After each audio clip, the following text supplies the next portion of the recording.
My name is Emily Grayson. I'm 39 years old, and I work as a professor of literature at a prestigious college in Boston, Massachusetts. I've been teaching for over 15 years, and in that time, I've seen hundreds of students, delivered countless lectures, and written dozens of academic papers. I've always loved my job. Literature, to me, isn't just a subject. It's a way to understand human nature, emotions, fears, and desires.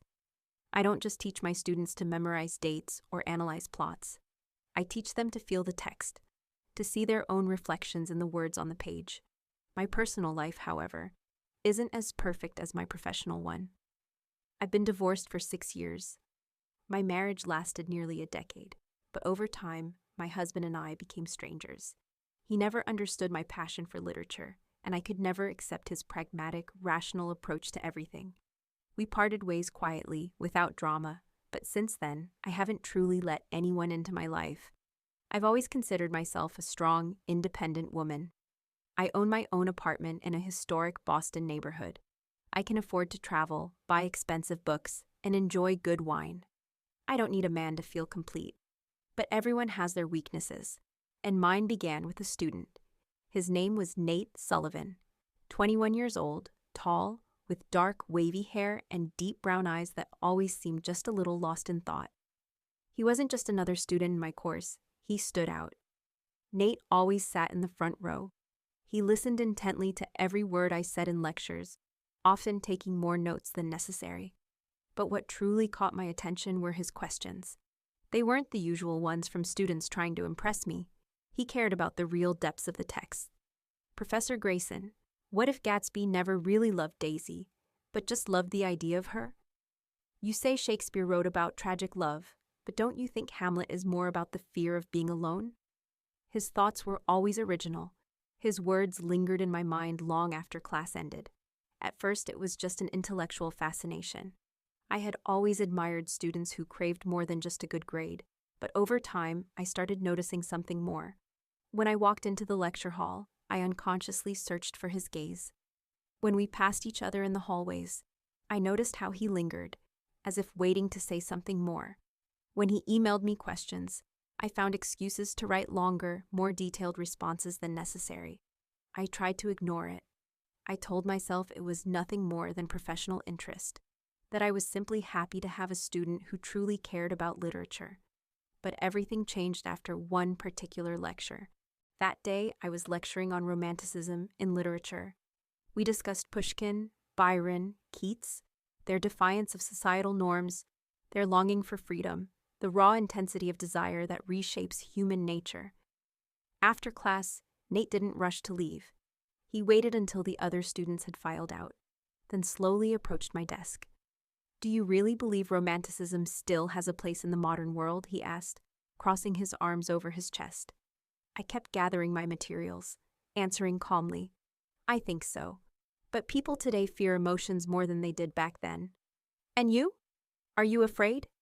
I looked up at him. His face was unreadable, but there was something familiar in his tone, something deliberate. "Some things are better left alone, Nate," I said, trying to end the conversation. He smiled, just barely. "And sometimes they're not." He held my gaze a second too long. Silently, I closed my laptop and stood up. This wasn't the first time he had asked a question like that. But this time, something was different. Not in him, in me. I could have ignored it, but I didn't. The following week, we ran into each other again, but not on campus. I often visited a small book cafe on Boylston Street. It was quiet, with dim lighting and old wooden shelves filled with books, the perfect place to work.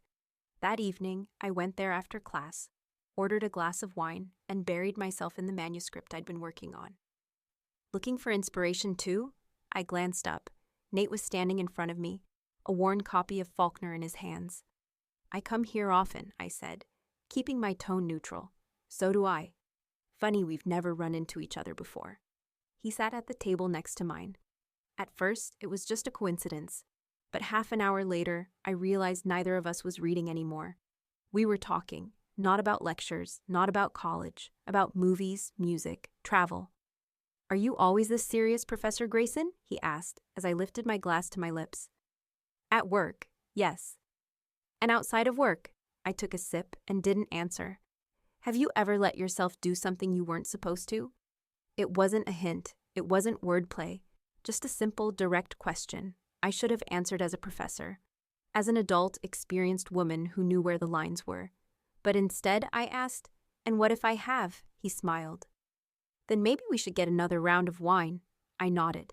And that was the point of no return. I should have left that night. I should have said it was a pleasant conversation, thanked him politely for the company, and simply ordered a cab home. But that didn't happen. We stayed at the cafe longer than we should have. The crowd thinned. The atmosphere grew more intimate. Dim lighting, soft instrumental music, the scent of coffee blending with the faint trace of wine. Nate was at ease.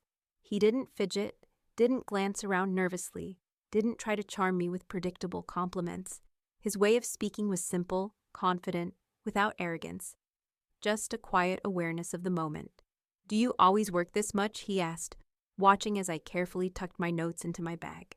"I have to," I said, taking the last sip of my wine. "And you never let yourself just relax?" I looked at him. "What does relax mean to you, Nate?" He tilted his head slightly, studying me, as if trying to gauge just how far he could go. "Letting go of control," he said. I smiled. "You think I control everything?" "I think you're used to controlling everything," he corrected. "But sometimes, control is just a way to hide the desire to do what you know you shouldn't." I should have laughed, turned it into a joke, ended the conversation, but I didn't. I stayed silent. And in that silence, I had already answered. When we stepped out of the cafe, it was already late. The streets were nearly empty, with only the occasional flicker of headlights and the soft glow of yellow lights from the upper floors of old buildings. The cool evening breeze brushed against my skin, and without thinking, I wrapped my arms around myself. "You're cold," Nate said. His voice was calm, steady, but I noticed how he subtly closed the space between us. "A little," I admitted. "I'll walk you home." I knew I should have said no. "All right," I said instead. We walked side by side in silence, but it wasn't an awkward silence. It was charged, stretched taut, like the air before a storm splits the night sky. My apartment was only a few blocks away. We reached it quickly. I stopped at the door, pulled out my keys, and had just unlocked it when I realized Nate hadn't left. He was standing close, not touching me, just waiting. "You know I didn't stay after class that day for no reason," he said. His voice was quiet but sure. I said nothing. "And I didn't stay at the cafe tonight for no reason either." I looked at him. There was no hesitation in his eyes, only expectation. I could have said anything. I could have ended this conversation. I could have walked away. Instead, I pushed the door open and stepped inside. I didn't invite him in, but I didn't close the door either.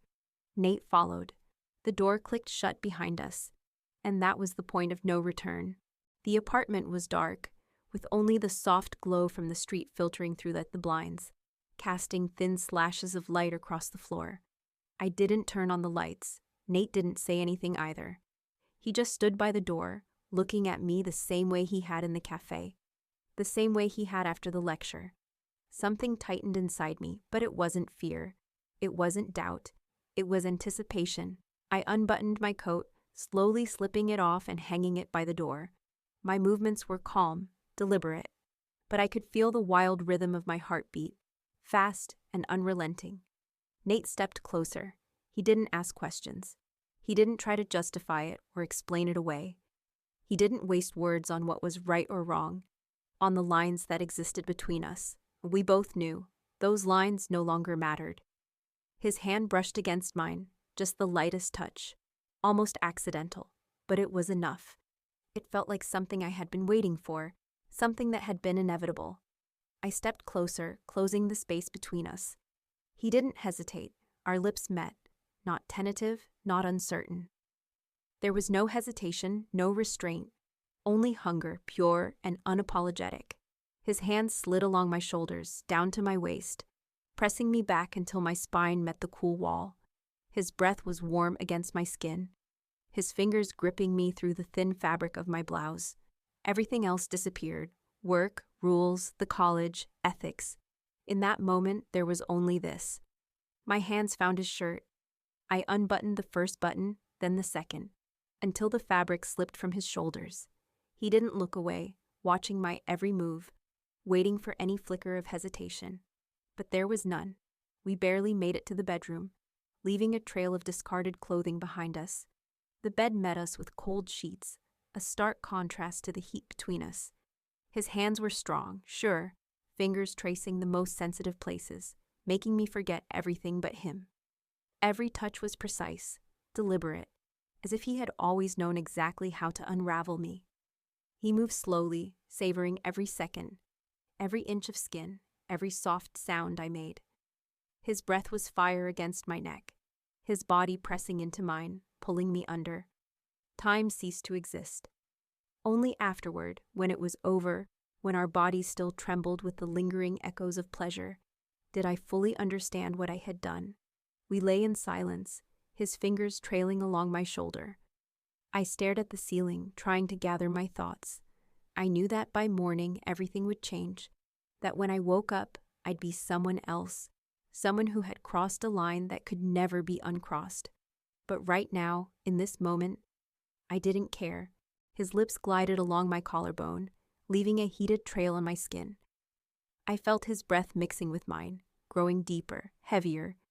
His fingers moved confidently over my body, exploring every curve, every sensitive spot, making me respond to every touch. He didn't rush, savoring this moment as if he had infinite time. My nails slid down his back, leaving light traces as he leaned in closer, his lips finding mine, hungry, insistent. His body was strong, warm, every movement calculated, assured, like a well-rehearsed dance where we both already knew what would come next. My breath became uneven as his hands pulled me closer, making me feel every inch of his body against mine.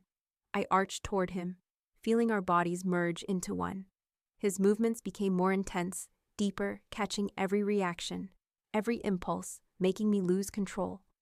The room was filled only with our breathing, muffled sounds of passion, every second stretching as if this moment could last forever. I dug my fingers into his shoulders, feeling the tension build inside me, becoming unbearable. He never looked away, studying me as if trying to memorize every emotion flickering across my face. His name tore from my lips the moment a wave of pleasure consumed me, making me lose my grip on reality. He stayed with me until the very end, until the last trembling breath faded into the air, and we both collapsed back onto the sheets, exhausted but satisfied. Nate reached out, running his fingers over my stomach, his breathing deep and steady, but I could feel him watching me. His lips barely brushed my neck, leaving a light, almost imperceptible kiss, and I simply closed my eyes, allowing myself to linger in this state a little longer, where nothing existed but us. We lay in silence, our breathing slowly evening out, our hearts no longer pounding in that frantic rhythm. The room was quiet, broken only by the muffled sounds of the city outside the window. Nate ran his hand along my thigh, as if reassuring himself that I was still there, that this wasn't an illusion. His fingers were warm, unhurried, as though he didn't want this moment to end. I stared at the ceiling, trying not to think about the consequences. Everything I had done stayed here, within these walls, in this bed. No words, no promises, no explanations. Just the night.